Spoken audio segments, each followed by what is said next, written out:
Africa's influence in biblical history is profound, yet often overlooked. From Nubia to Egypt, Africans shaped societies, kings, and sacred traditions central to Scripture. The continent was home to rich civilizations, trade networks, and spiritual knowledge that intersected with the Hebrew world, influencing theology, governance, and culture. Biblical narratives, including the Table of Nations and stories of patriarchs, reveal African presence as leaders, traders, prophets, and cultural innovators, challenging conventional interpretations. Understanding Africa's biblical role is critical. It illuminates the origins of religious practices, political alliances, and the movement of peoples described in sacred texts. Chapter 2. Nubia and Egypt, Friends, Rivals and Cultural Partners. Nubia and Egypt experienced cycles of conflict and alliance. Archaeology and rock art show shared royal symbols, suggesting peaceful diplomacy and cultural interchanges. Marriages linked ruling dynasties. Egyptian conquest and Nubian domination in the 25th dynasty highlight African leadership and strategic influence in the Nile Valley. Nubia's history spans from 2000 BCE to 1504 CE, including divisions between Egypt and Sennar, Sultanate, Ottoman incorporation, and eventual integration into modern Egypt, shaping its cultural identity. These interactions impacted religion. Nubia contributed to priestly orders, sacrificial rites, and sacred names. African governance and spirituality were embedded in early Hebrew practice. Chapter 3. African influence on Hebrew practices. Nubia influenced Hebrew rituals, circumcision, Horite priestly orders, and sacrificial systems. Kings practiced polygamy, sent away sons, and other leadership customs mirrored from Nubia. The Bible mentions Nubia's wealth gold, bdellium, and onyx. Genesis 2:11, marking the southwestern edge of Eden, a fertile, well-watered region with trade and spiritual significance. Africa's material and spiritual wealth shaped biblical narratives, offering a foundation for understanding early Israelite interactions with neighboring African nations. Chapter 4. Africans and origins in the Bible. Biblical accounts rarely place Eden in Africa, yet East African evidence suggests it as humanity's cradle. African ancestors were central actors in early scriptural events. Noah, pre-flood patriarch, was the first tiller of soil and inventor of wine. His descendants, through the Table of Nations Genesis connect Africa directly to global post-flood Hams, Sons Cush, Egypt, Mizraim, Libya, Canaan, and link African lands to biblical history. Cush is a place name, not a racial designation, clarifying early scriptural intent.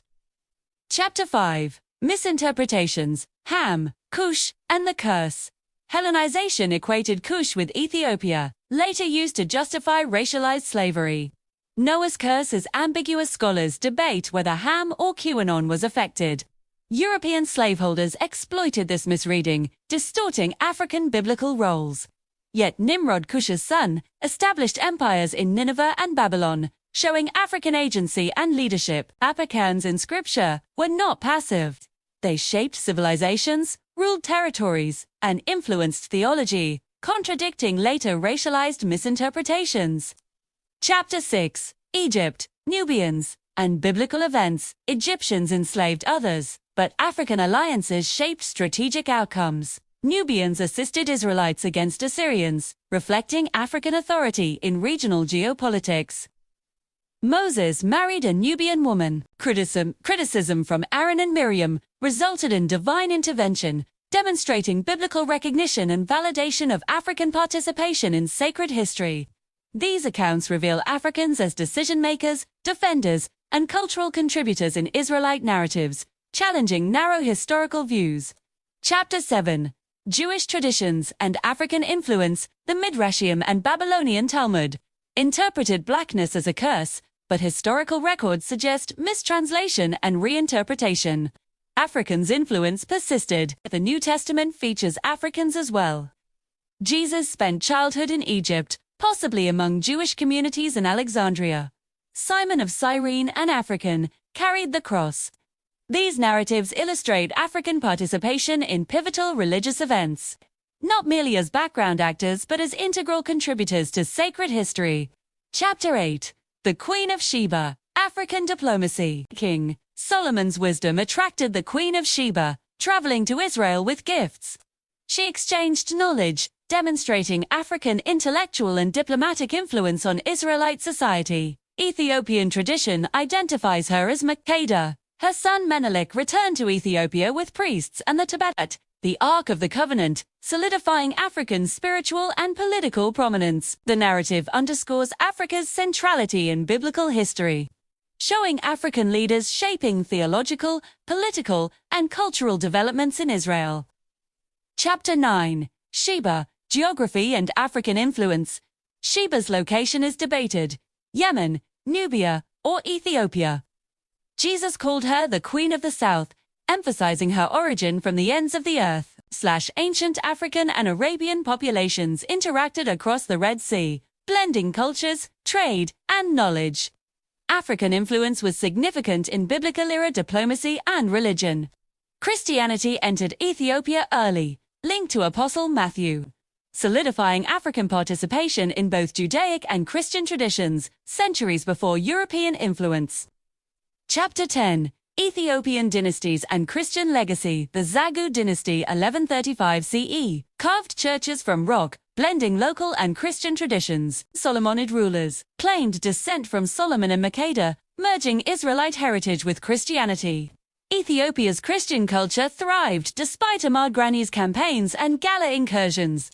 Gia's literature preserved sacred knowledge, affirming Africa's intellectual and spiritual leadership.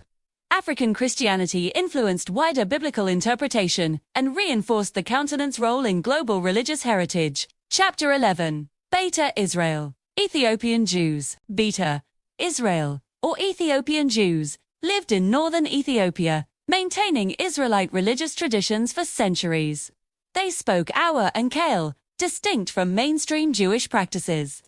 Their lineage traces to the tribe of Dan, migrating south after Israel's kingdom split.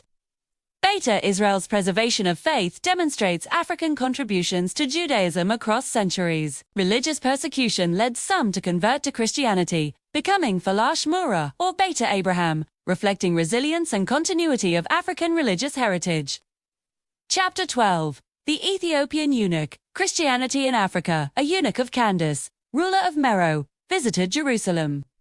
Philip explained scripture from Isaiah, and he was baptized, returning to Nubia to spread Christianity, showing African participation in early church history.